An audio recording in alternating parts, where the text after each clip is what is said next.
How's everyone doing today? Hopefully everyone's doing well. So today's vlog is gonna be a filler series, which means it's a break from my documentation vlog for 2024. So it's gonna runs from 8th of April till 19th of April, and hopefully by the 22nd of April I will come back with a regular programming of just vlogging my 40th year in 2024. So yeah, hopefully you enjoy this.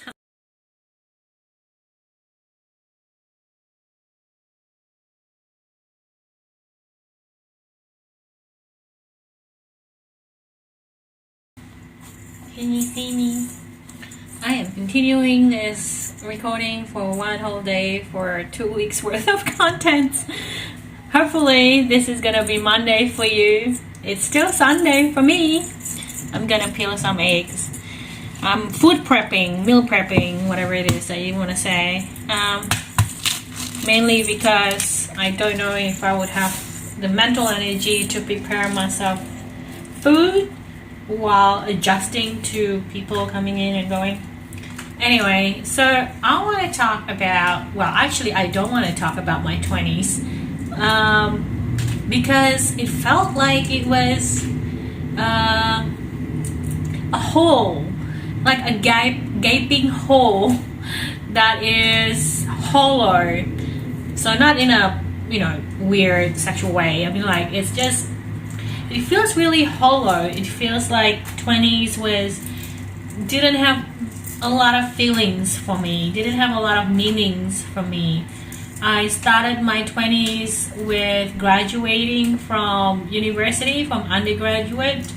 So I finished my major in psychology and sociology. That's how I entered my 20s, feeling extremely lost. Have no idea, because what happened when after you graduate university, you became unemployed.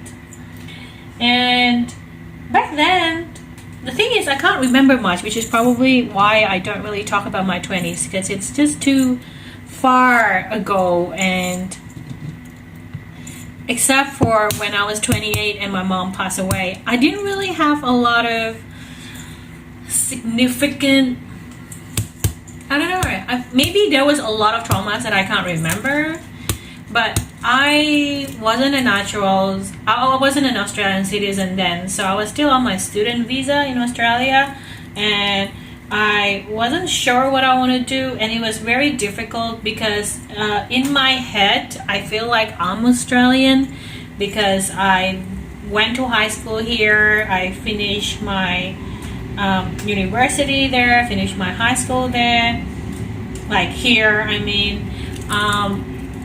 So I think I was having like a identity crisis at the same time. So I decided, okay, I started working in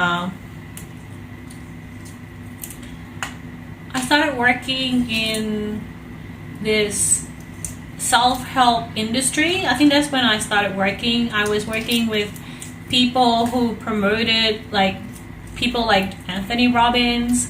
So that's how I got my start in the self-help industry, because I was in psychology, but psychology at university is just teaching you about the abnormal brains, about how brains, how psychopath works, how people with major depression, anxiety, schizophrenia, introductions like that,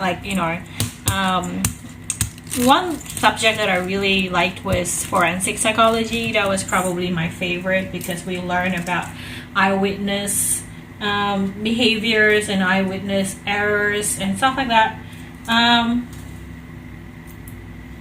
So I think this is one of a very common thing with third culture kids, like people that don't really feel like they belong in any one particular culture.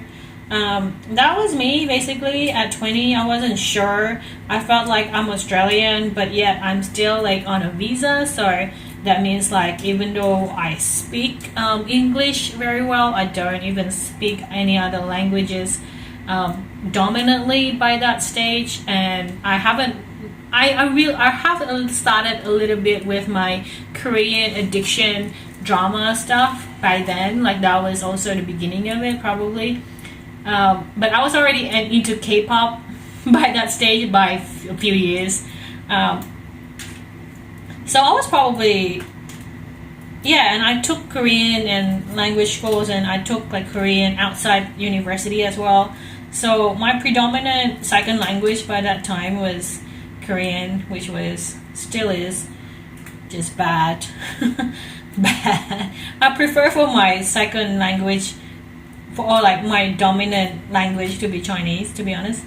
Um, Mainly because I want to try to go in onto a train in China right now because the infrastructure is booming. So that's how I entered my 20s, feeling extremely lost, not sure who I am, who I was. Got sucked into the self-help cult, and that relationship kind of continued on for like on and off for 4 years. So I did my master the year after that. And while I was doing my master, I kept intermittently being employed casually by this company, and it also went through a change of ownership, a lot of that. But I also got a lot of training, like when I was working there, from like the self-help gurus. It was also like during this period, like 2004, 2009. So it was like a good 5 years when I was still involved with this company on and off, because I was also still doing my master and casually working there and casually working somewhere else like retail.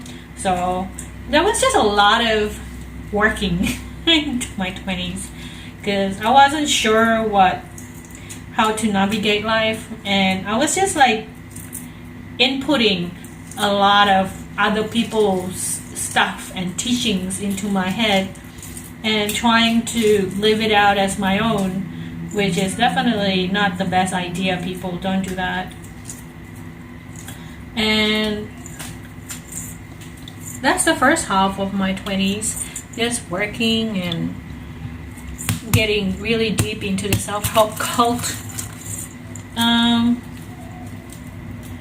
which was very helpful, I think, because if not without that particular self-help training, I would not have survived my 30s.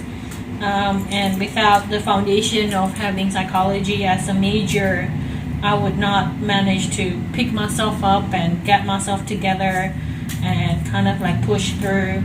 And having that foundation was really good and important.